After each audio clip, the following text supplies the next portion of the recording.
사랑이 많으신 하나님 아버지 감사합니다. 오늘도 이렇게 아모스 7장부터 스바냐 3장까지 성경 퀴즈 해설을 맡겨주시니 감사드립니다. 부족한 종의 입술을 통하여 선포되어지는 하나님의 말씀이 하나님의 뜻이 우리 가슴속에 깊이 들어올 수 있게 도와주시고 하나님의 뜻대로 살아가기 위하여 부단히 애쓸 수 있게 도와주시옵소서. 하나님을 알아가는 지식이 쌓일수록 더욱더 겸손해지기를 소망하며 예수 그리스도 이름으로 기도합니다. 아멘. 네, 아모스 7장 내용이죠. 이제 이번 주, 다음 주까지 하면은 이제 드디어 구약이 끝. 와, 신약으로 넘어가게 되는데요. 바로 문제로 들어가 보도록 하겠습니다. 첫 번째 문제. 아모스에게 유다 땅으로 돌아가라고 말한 베델의 제사장은 누구인가요? 정답은 아마샤입니다. 아마샤. 제가 말씀드렸죠. 아모스는 원래 남유다 사람인데 지금 북이스라엘에 가서 예언을 하는 사람이에요. 그러니까 지금 이제 성경 강의를 들으시는 분들이 그냥 갑자기 하나님의 말씀이 딱 임해가지고 저 북한에 가서 심판을 선포하고 있는 그런 상황이에요. 그러면 남유다 사람이 그리고 뭔가 그냥 뽕나무 재배하던 사람이 와가지고 일반 사람이 와서 하나님의 진노와 하나님의 심판을 선포한다면 그 북이스라엘 입장에서는 첫 번째 기가 차겠죠. 너 뭔데? 이런 생각이 들 거예요.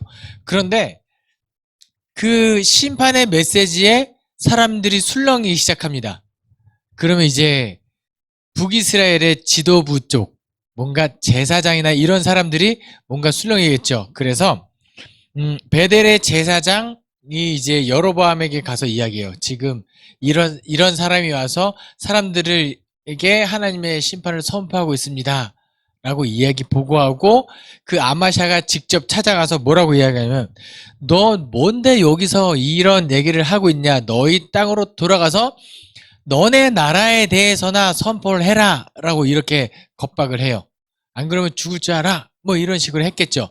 그러자 그 아모스가 뭐라고 이야기하냐면 하나님께서 나에게 말할 것을 주셨는데 내가 어떻게 말을 안 할 수 있겠느냐. 내가 하는 것은 사실 인간적인 의지로는 가고 싶지 않죠. 가면 개죽음 당할 수도 있는 그런 상황이니까. 그럼에도 불구하고 하나님께서 말씀하셨으니까 내가 이 하나님의 뜻을 선포한다. 그리고 오히려 아마샤야 너가 죽을 것이다. 뭐 해서 얼마 안 있다가 이제 아마샤는 죽게 되는 장면까지 기록되어 있죠. 중요한 것은 뭐냐? 하나님의 뜻이 확고하다면 그 뜻에 맞춰서 뭔가 살아가야 되는 그런 모습도 우리에게 주는 것 같아요. 가끔 우리 이런 경우 있잖아요. 이게 옳은 거 알아요. 이게 하나님의 뜻인 것도 알아요. 그런데 내가 처해 있는 상황을 보면 과연 그것을 해야 할까라는 참 고민되어지는 우픈 상황이라고 하죠. 슬프기도 하고 웃긴 상황을 줄여서 우픈 상황이라고 하는데 그 가운데 우리가 어떻게 그 하나님의 뜻을 이루어갈지 부단히 애쓸 수 있는 그런 아모스 같은 신앙을 가졌으면 좋겠습니다. 2번 문제. 하나님께서 북이스라엘을 회복시키실 때 누구의 무너진 장막을 일으키신다고 하시나요? 정답은 다윗입니다. 다윗의 무너진 장막을 일으킬 것이다. 뭔가 단 포도주를 내고 그 9장 후미에 가면은 그런 내용이 나와요. 지금 아모스를 통하여 북이스라엘의 심판을 선포하고 계신 거잖아요. 근데 예언서, 선지서의 구조는 다 비슷비슷합니다. 처음에 하나님께서 진노하셨고 하나님께서 왜 화가 나셨는지 죄악상을 조목조목 이야기하고 그 다음에 하나님 그 경고의 메시지를 듣지 않을 시 그 심판이 실제적으로 이루어지고 그 다음에 여전히 하나님께서 어떻게 회복하실지에 대한 계획이 쭉 나와 있는데 그 내용은 9장에 아모스 9장에 잘 나와 있어요. 아마 제 기억으로는 11절부터 그 뒷부분까지 사람들을 뭐 불러 모으고 포도주가 나게 하고 뭐 어떻게 흘러가고 뭐 다윗의 무너진 장막을 일으키고 기타 등등등 이렇게 하나님께서는 여전히 심판 가운데서도 회복을 염두에 두고 계시다. 이거 기억하시면 좋겠습니다. 다음 3번 문제입니다.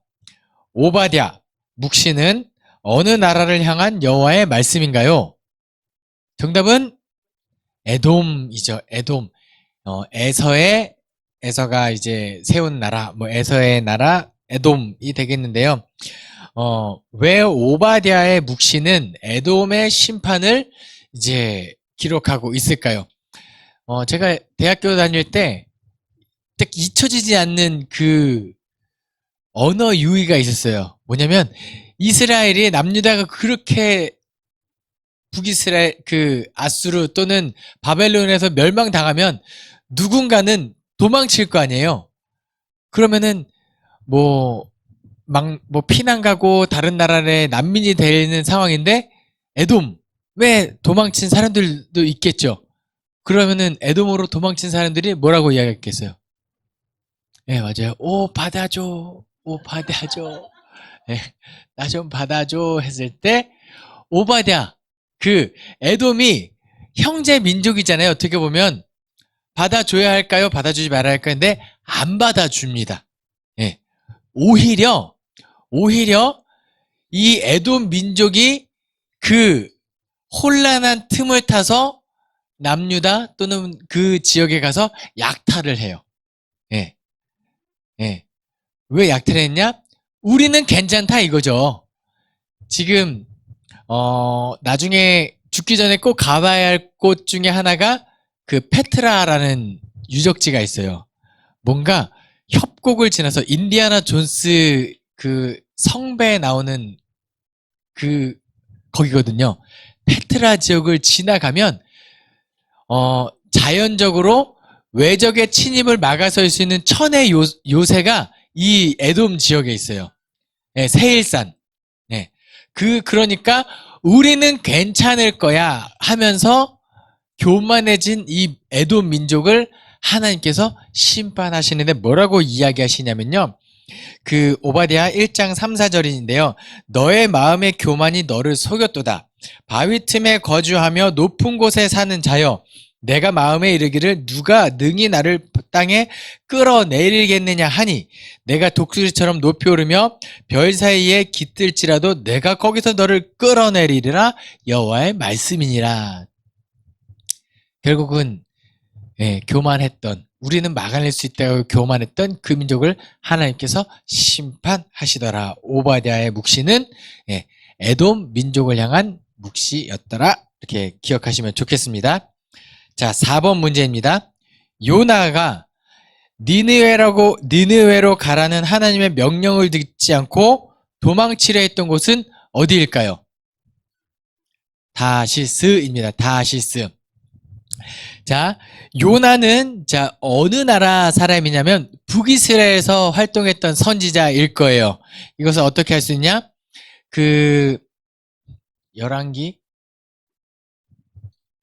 열왕기 하에 보면은 요나가 북이스라엘 여로보암 2세 때 이렇게 예언을 합니다. 하맛 어기부터 아라바 바다까지 영토가 확장되리라. 누가 예언했냐? 요나가 예언을 해요. 그리고 실제적으로 요나가 이야기한 그것이 성취가 되죠. 자, 그럼 여기서 한번 잠깐 묻고 가겠습니다. 요나는 참 선지자일까요? 거짓 선지자일까요? 참 선지자예요. 왜냐하면 신명기에 보면은 이 사람이 참 선지자인지 아닌지 어떻게 알 수 있느냐? 예언을 했고 그 예언이 실제적으로 이루어지느냐 이루어지지 않느냐를 통해서 알 수 있는데 요나가 하마 너기부터 아라바 바다까지 영토가 확장되리라 성취됐어요. 그러니까 요나는 참 선지자예요. 요걸 가지고 한번 요나 이야기 한번 끌어가 보도록 하겠습니다. 근데 1장에서 하나님께서 요나에게 이야기하시죠. 야, 요나, 야, 저기 니느웨에 가서 심판을 선포해라 라고 이야기합니다. 그런데 요나가 그 말을 듣지 않고 도망치죠. 목사님, 하나님이 명령하셨는데 그 말을 듣지 않은 요나가 참 선지자가 맞나요? 라는 질문이 나올 수 있겠죠. 그럼 잘 생각해 보겠습니다. 제가 서두에 요나는 참 선지자라는 전제 조건을 깔고 왜 요나는 니느웨로 가지 않고 다시스로 가려고 했을까요? 니느웨는요, 어떤 도시냐면은 아수르의 수도예요. 아수르는 어떤 나라죠? 북이스라엘을 멸망시킨 나라입니다. 그런데 하나님께서 니느웨에 가서 회개를 선포해라. 이거예요. 요나 입장에서는 어떻죠? 차라리 경고를 하지 않는다면, 내가 가지 않으면 하나님의 진노가 그 나라에 임할 것이고 그 나라가 멸망해요. 우리 원수 나라가 나의 희생으로, 파수꾼이죠. 파수꾼이 만약에 경고를 하지 않으면 그 죄는 파수꾼이 뒤집었어요. 이거 에스겔에 나오는 개념이에요. 내가 지금 경고를 하지 않으면 그 파수꾼의 역할을 하지 않은 내가 그 죄는 다 뒤집었습니다. 그런데 그럼 뭐가 되는 거죠? 우리나라는 지킬 수 있는 거예요. 아수르의 니느웨가 멸망하면 이스라엘은, 북이스라엘은 지킬 수 있는 거예요. 그러니까 어떻게 보면 안중근 의사 같은 마음으로 애국자예요, 요나는. 그래서 다시스로 도망치려고 해요. 나중에 가면 요나가 왜 도망치려고 했는지 계속 나옵니다. 자, 니느웨가 왜 도망치려고 했는지 그 마음, 불순종의 선지자, 그쵸? 말은 듣지 않았지만 왜 불순종했는지를 우리가 기억하면은, 아, 나라를 위하여 도망쳤구나, 이렇게 보셔야 돼요. 되게 요나 가벼운 사람 아니고 하나님을 모르는 사람이 아니라는 거 기억했으면 좋겠습니다. 자, 5번 문제. 요나가 아꼈던 하룻밤에 났다가 하룻밤에 말라버린 것은 무엇일까요? 정답은 박넝쿨입니다. 박넝쿨이에요. 4장에서 이제 요나 1장에서 도망치려다가 풍랑을 만나고 요나가 물고기 뱃속으로 들어가죠. 그리고 물고기 뱃속에서 하나님께 기도하고 하는 장면이 2장에 나와요. 요나 뱃속에서 하나님께서는 스올에 내리시기도 하고 끌어올리시기도 하고 어떻게 회개하고 물고기가 뱉어내요. 그러면은 또 뱉어냈는데 거기가 어디냐? 니느웨인 거예요. 참 요나의 운명도 기구하죠. 그러니까 이제는 어쩔 수 없다, 하나님의 뜻을 선포해야지 하고 가서, 잘 보세요. 니느웨는요 어떤 성읍이냐면 사흘길을 쭉 돌아야 한 바퀴 돌 수 있는 큰 성읍이에요. 근데 요나가 정말 그 마지막 심정, 진짜 이 성읍이 멸망했으면 좋겠다는 심정으로 하루만 선포해요. 되게 소심한 복수죠. 사흘 동안에 쭉 돌아가면서 여기저기 선포해서 멸망을 막아야 되지 않는데, 어떻게든 막 그 멸망시키고 싶은 그 요나의 마음이 하루길을 다니면서 심판을 선포해요. 요나 입장에서는 듣지 못한 누군가 이제 멸망했으면 좋겠는데 하루 선포했는데 어떤 일이 벌어지죠? 거기 있는 왕부터 고관들 가축까지 머리에 죄를 뒤집어 쓰고 회개를 하기 시작합니다. 요나 입장에서는 황당하죠. 그래서 4장에서 요나가 하나님께 화를 내요. 그러면 안 되는데 화를 내는데, 뭐라고 화를 내냐면, 하나님, 내가 이럴 줄 알았어. 하나님은 은혜롭고 자비롭고 노하기를 더디하고 인내가 크신 하나님이신 줄 내가 알았어. 그래서 내가 선포하면 하나님께서 용서할 줄 알았단 말입니다 라고 화를 내요. 여기서 그 하나님의 속성 은자노인이 또 나오죠. 내가 하나님께서 내가 이게 선포하면 용서할 줄 알았어요. 그래서 내가 심판을 선포하지 않으려고 했던 겁니다. 그리고 이제 그 뜨거운 때 앞에서 자고 있는데, 고통 가운데 자고 있는데, 시원해. 시원해. 이러고 있는 거예요. 왜요? 하룻밤에 박넝쿨이 싹 자라서 그늘이 세워지니까, 선선해. 좋아. 이러고 있는 거예요. 그랬는데, 다음날 또 자고 일어났는데, 뜨거워. 왜요? 하룻밤에 났던 박넝쿨이 그늘을 만들어줬는데, 하룻밤에 박넝쿨이 사라진 거예요. 그러니까 하나님한테 또 역정을 냅니다. 하나님, 더워요. 왜 이게 주지나 말지, 처음부터. 왜 이렇게 갑자기 박넝쿨을 없애가지고 나를 이렇게 고통스럽게 합니까? 라고 했을 때 하나님께서 뭐라고 말씀하시느냐? 너가 아꼈던 이 박넝쿨 너가 준 것도 아니고 그냥 내가 참시해줬는데 하룻밤에 났다가 하룻밤에 사라져버린 이 박넝쿨을 내가 아꼈거든. 하물며 이 니느웨의 성읍에는 좌우를 분별하지 못하는 자가 12만 명이요 가축도 많이 있나니 내가 어찌 아끼지 아니하겠느냐 하니. 이렇게 하고 요나는 끝이 나요.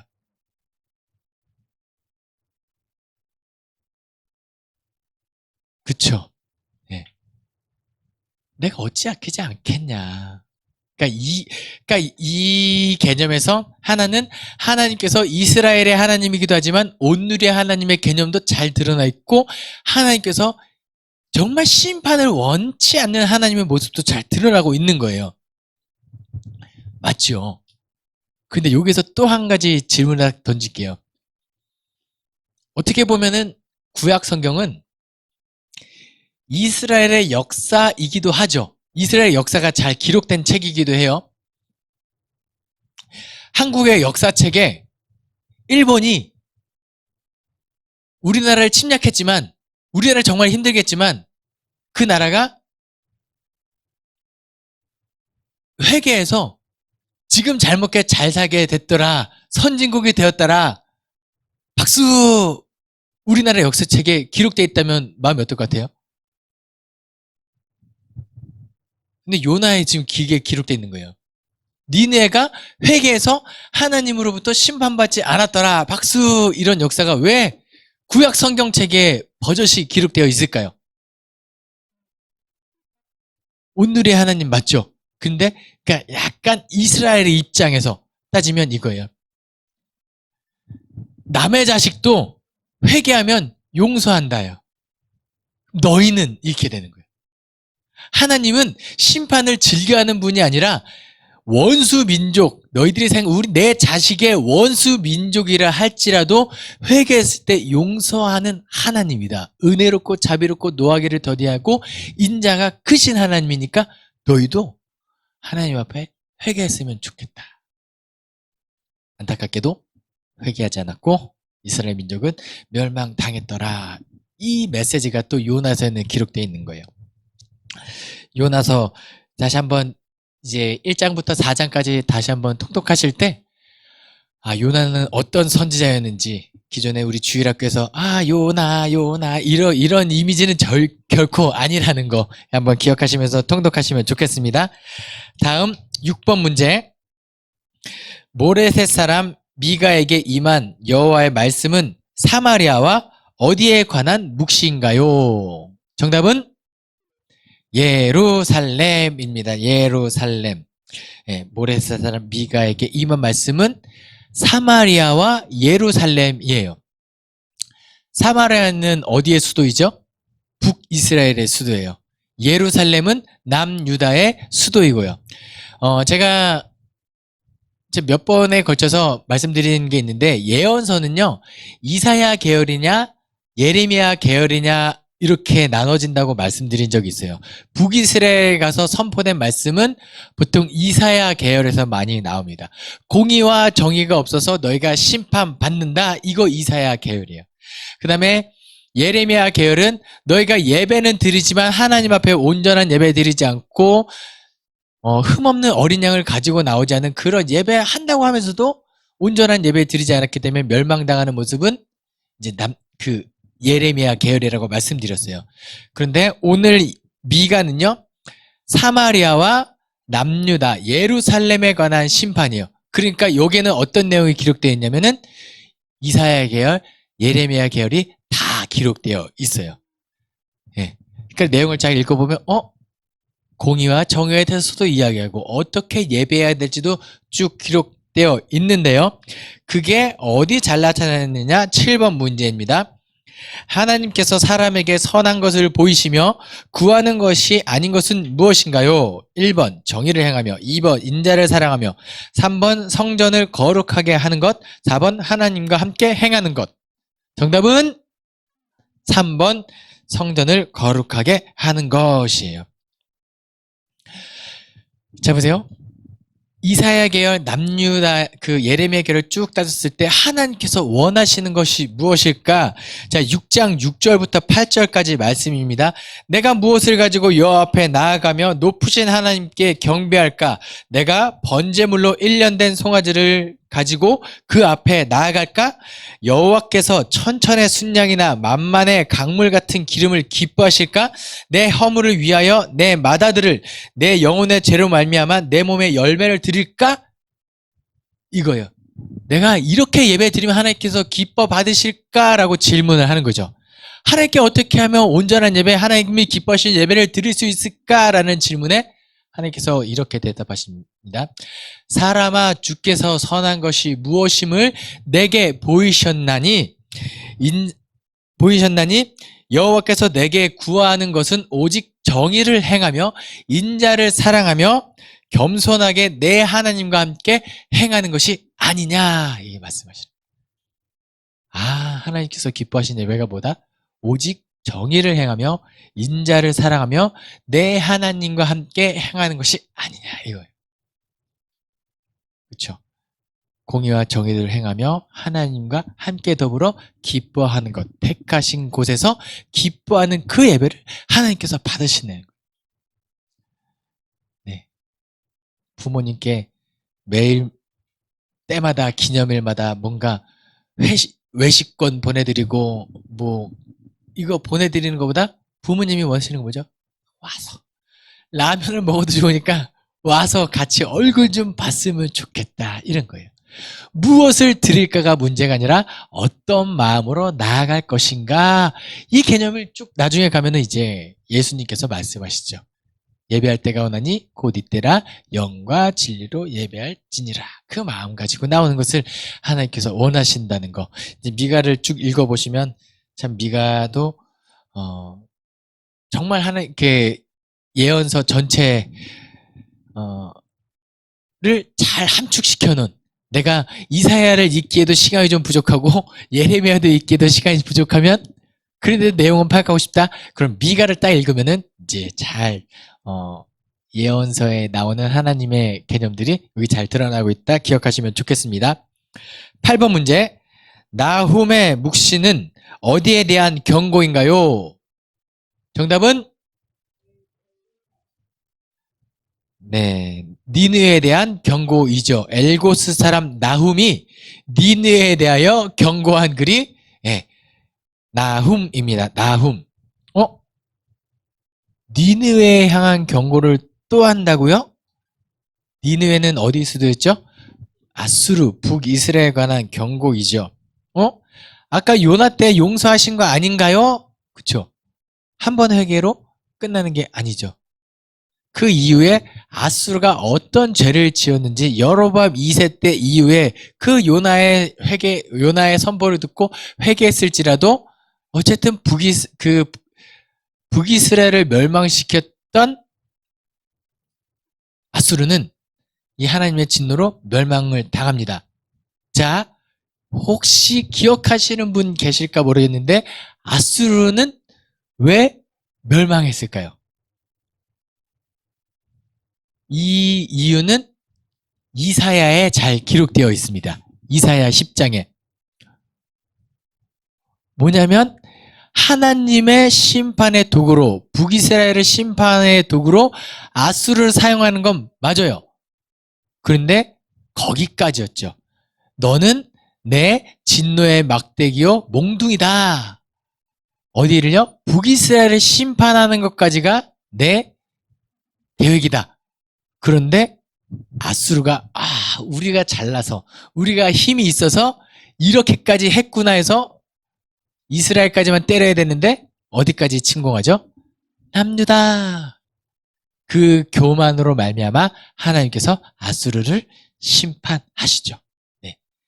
기억났으면 좋겠습니다. 어쨌든 이 8번 문제, 나훔의 묵시는 그 피의 성읍 니느웨에 대한 그 심판이 선포되었고 결국은 니느웨는 이제 멸망당한다라고 보시면 되겠습니다. 9번 문제.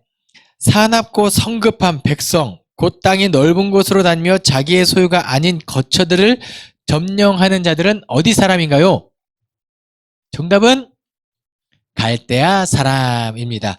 바벨론 사람이라고 보시면 될 것 같아요. 하박국을 이제 통독하실 때 이제 두 가지를 유념해서 보시면 돼요. 하박국이 먼저 하나님께 질문합니다. 하나님. 그럼 하박국이 질문했으니까 하나님께서 대답을 하시겠죠. 거기에 대해서 하박국이 또 질문해요. 그러니까 하나님께서 또 대답을 하시죠. 하박국이 첫 번째 이렇게 질문합니다. 아니 하나님, 여기 보십시오. 이 성읍이, 이 나라가 이렇게 악이 가득한데 하나님은 언제까지 두고만 보실 겁니까? 약간 하소연하듯이 하나님께 질문해요. 그러자 하나님께서 오늘 이 9번 문제 이렇게 이야기하죠. 그래서 내가 사납고 성급한 백성, 곧 땅이 넓은 곳으로 다니며 자기 소유가 아닌 거처들을 점령하는 그 갈대아 사람들 내가 준비했다. 그들로 하여금 이 백성들, 악한 백성들을 심판할 거야. 그러니까 하박국이 하나님의 첫 번째 대답을 듣고 식겁하죠. 그것까지 원한 건 아니었을 수도 있어요. 그러니까 이제 선지자의 정체성이 발동하죠. 하나님의 진노를 막아서는 역할을 이제 해야 돼요. 그래서 뭐라고 하나님께 질문하냐면, 하나님, 그 갈대한 사람들 진짜 악한 사람들 아닙니까?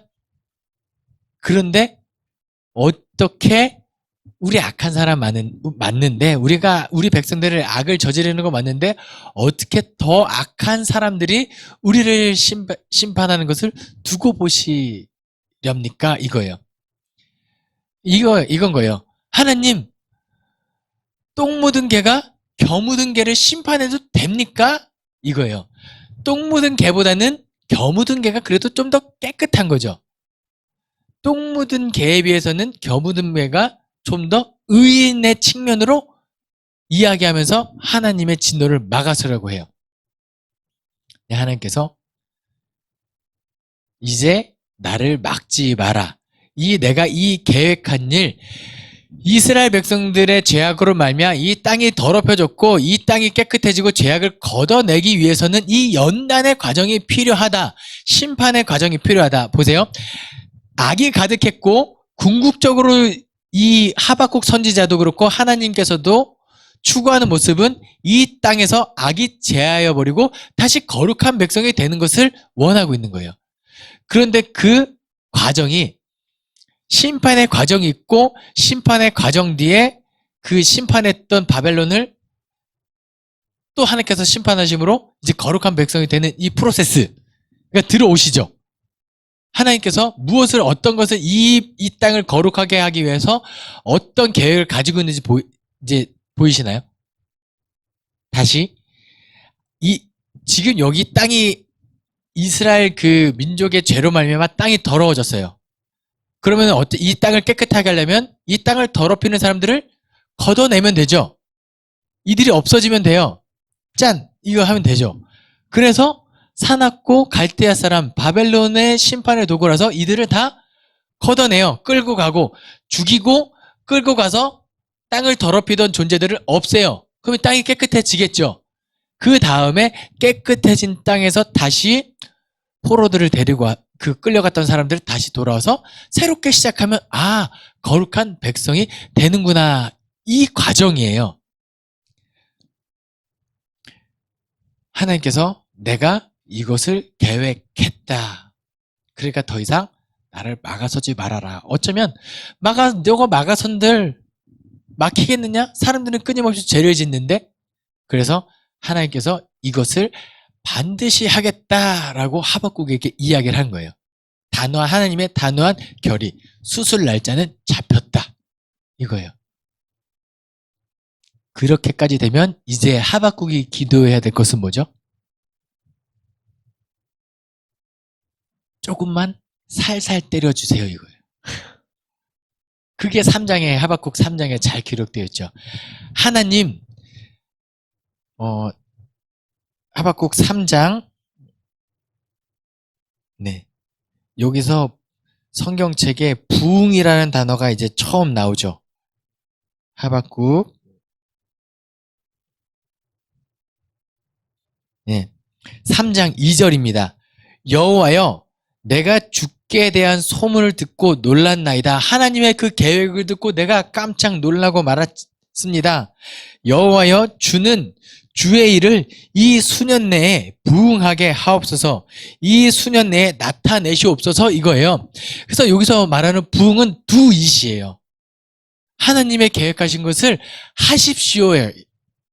그러니까 와, 막 풍성해지고 이 개념이 아니에요. 이 부흥은 하나님의 그 진노가, 하나님께서 이 정화하려는 이 모든 연단의 과정을 실시하십시오.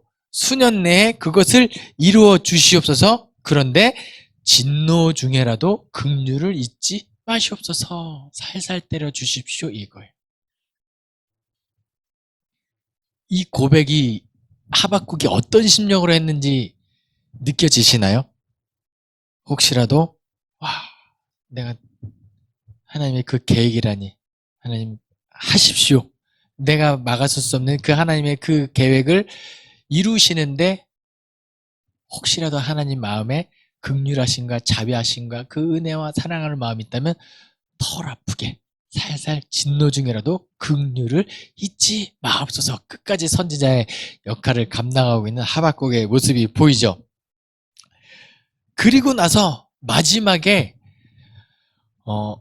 이 과정을 보면 참 슬픈데, 꿈꾸는 건 뭐죠? 하박국 선지자가 꿈꾸는 건 거룩한 백성이 되는 거예요. 어찌됐든.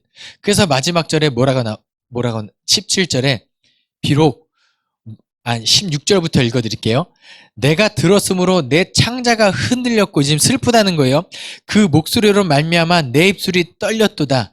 무리가 우리를 치러 올라오는 환난 날을 내가 기다림으로 썩이는 것이 내 뼈에 들어왔으며 내 몸은 내 처소에서 떨리는다. 지금 너무 이게 그 어떤 심정인지 알겠죠? 그 모원 단장하는 그 창자가 끊어질 것 같은 그 마음이 있는 거예요. 그러므로 이 바벨론이 쳐들어오면 어떤 상황이 되냐면, 비록 무화과 나무가 무성하지 못하며 포도나무에 열매가 없으며 감람나무에 소출이 없으며 밭에 먹을 것이 없으며 우리의 양이 없으며 외양간의 소가 없어지게 될 겁니다. 이 슬픈 상황이에요. 이거 기쁜 찬양 아니에요. 기쁜 찬양 아니에요. 진짜 이 가사가 이게 아니에요. 그 창자가 끊어지는 가사인데, 이것을 다 지켜본, 환상으로 미리 다 지켜본 그 하박국의 심정이지만, 놀라운 건 그 상황 속에서도 하박국이 그 다음에 구절에 놀랍습니다. 소가 없을지라도 나는 여호와로 말미암아 즐거워하며 나의 구원의 하나님으로 말미암아 기뻐하리로다. 주 여호와는 나의 힘이시라. 나의 발을 사슴과 같게 하사 나를 나의 높은 곳으로 다니게 하시리로다. 이 노래는 지휘하는 사람을 위하여 내 수금에 맞춘 것이니라. 마지막에 꿈꾸는 모습을 생각하면 이거 내가 하나님 견디겠습니다. 네. 이 하박국이 참, 네, 이거 뭔가 율동도 만들어주지 않았으면 좋겠어요. 무화과 나뭇잎이 막, 예. 나뭇잎이 마르고 포도 열매가 없으면 하나 둘 셋 넷 감나 이렇게 막 부르는 찬양이에요. 이게 뭔가 물론 그 다음에 17절에서 18절로 넘어가는 이 모든 상황에도 불구하고, 그럼에도 불구하고 나는 여호와로 말미암아 즐거워하고 기뻐하겠습니다라고 전환하고 위기를 극복하는 힘으로 부를 수 있는 찬양이기도 하지만, 이 하박국 선지서에 담긴 마음을 우리가 헤아리면서 찬양하고 이렇게 했으면 좋겠습니다. 자, 마지막 문제 10번 문제입니다. 스바냐에게 여호와의 말씀이 임할 때 유다 왕의 이름은 무엇인가요? 정답은 요시야입니다. 요시야. 이름을 들었을 때 이 요시야 왕은 괜찮은 왕인가요? 아니면은 좀 나쁜 왕인가요? 좋은 왕이에요.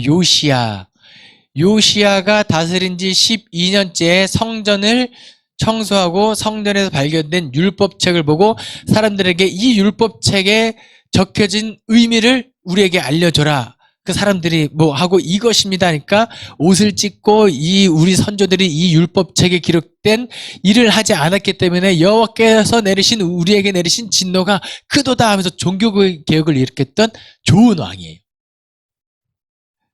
그런데 요시야 왕이 그 바로 느고에서 죽임을 당하고 이 남유다는 결국은 멸망당해요. 그러니까 한 사람 요시야 이 선한 왕이지만 그 사람의 힘으로는 이제 감당할 수 없을 만큼 이제 악이 가득했고 썩어져 버린 이 남유다의 모습을 한번 볼 수 있는 거죠. 예. 그런데 스바냐에서 궁극적으로 하고 싶은 말은 뭐냐면 하나님께서는 교만을 싫어하신다. 이 교훈을 받으시면 돼요. 하나님께서 교만을 싫어하신다. 그래서 1장 6절 말씀에 여호와를 배반하고 따르지 아니하는 자들과 여호와를 찾지도 아니하며 구하지도 아니한 자들을 멸절하리라 이거예요. 요시야 왕 비록 선한 왕이었지만 뭐 요시야 왕이 어쩌면 잘 나갈 때 조금 또 교만해졌나 싶은 거는 기록되어 있지 않으니까 모르겠어요. 어쨌든 그 이후에 나오는 모든 사람들이 교만했기 때문에 결국 멸망당했더라. 되게 어떻게 보면 우리에게 부담이 되는 말씀이기도 하는데요. 여호수아가 그 여리고성과 아이성을 점령해요. 그 가나안의 중부 지역을 점령하고 이제 남쪽 지역으로 점령하러 갈 때 누가 찾아오냐면 기브온 거민이 찾아와요. 예, 가장 가까이 있는 기브온 거민이 어떤 수를 쓰냐면 우리는 못 이긴다. 그러니까 마치 우리가 기브온에서 온 것이 아니라 저 멀리 있는 타국에서 온 것처럼 뭐 옷도 일부러 헤어진 옷 입고 신발도 다 다른 옷 입고 엉긴 젖 오랫동안 갖고 온 것처럼 와서 화친을 맺죠. 여호수아가 화친을 합니다. 너희들의 화친을 받아주겠다. 너희가 우리를 섬기는 것으로 받아주겠고 우리와 함께 하겠다라고 하고 자 이제 진격 앞으로 했는데 기브온에 그때 봤던 사람들이 있는 거예요. 화친을 맺었던 약속했으니까 맹세했으니까 언약을 맺었으니까 그 지역을 점령할 수 없는 거죠.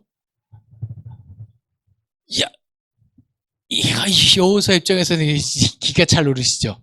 그러면서 그 기브온 거민들이 성전에 물 깃고 장작 패는 그런 일을 하는 사람들이 돼요. 그런데 이 놀라운 것은 여호수아가 왜 기브온 거민들과 그 기브온 거민들이 속이려고 작정하고 왔을 때 왜 속았느냐 이거예요. 왜 속았을까요? 변장이 너무 탁월해서는 아닌 것 같죠. 야 진짜 잘 꾸몄다. 뭐 성경에서 딱 이렇게 기록됐어요. 여호수아가 여호와께 묻지 않았으므로라고 해요. 예. 이 되게 그렇구나. 이거예요. 제가 하고 싶은 여호와를 배반하고 따르지 아니하는 자들, 여호와를 찾지도 아니하며 구하지도 아니한 자들 내가 멸절하리라. 이런 거 언제 조심해야 될까요? 내가 환난 가운데 힘들고 지칠 때는 하나님을 잘 찾아요. 그러니까 이런 교만한 일이 거의 없어요. 언제 우리의 마음이 교만해지죠? 잘 나갈 때 잘해야 돼. 하나님께서 복 주시는 것 같고 할 때, 이게 마치 내 힘으로 된 것 같고, 하나님 없이도 내가 살만한 것 같고, 이럴 때, 혹시, 이러면서 계속해서 깨어있고, 내가 하나님 앞에, 겸손하지 못하거나, 교만한 것은 없는지, 내 마음을 돌아볼 수 있어야 하는 거죠. 그래서, 그런데 또, 스바냐에서는 마지막에, 그 교만한 것들을 심판하시지만, 또 마지막에 또 회복하는 말씀을 주시죠. 너의 하나님 여호와가 너의 가운데 계시니 그는 구원을 베푸실 전능자시라. 그가 너로 말미암아 기쁨을 이기지 못하시며 그가 너로 말미암아 즐거이 부르며 이렇게 나옵니다. 네, 그 찬양도 있죠. 그런데 그 앞에 하나님께서 무엇을 원하시는지를 먼저 늘 빨리 샴페인을 먼저 회복의 구절로 가기 전에 하나님께서 왜 심판하시고 하나님께서 정말 원하시는 것이 무엇인지 우리가 그것도 같이 묵상할 수 있었으면 좋겠습니다. 기도하겠습니다. 사랑이 많으신 하나님 아버지 감사합니다. 오늘도 하나님의 말씀을 아모스부터 스바냐까지 해서 잘 깨닫게 하시니 감사드립니다. 느끼는 것에서 그치지 않게 도와주시고 하나님의 뜻대로 살아가기 위하여 부단히 애쓰는 우리 그리스도인 되게 도와주시옵소서. 감사드리며 예수 그리스도 이름으로 기도합니다. 아멘.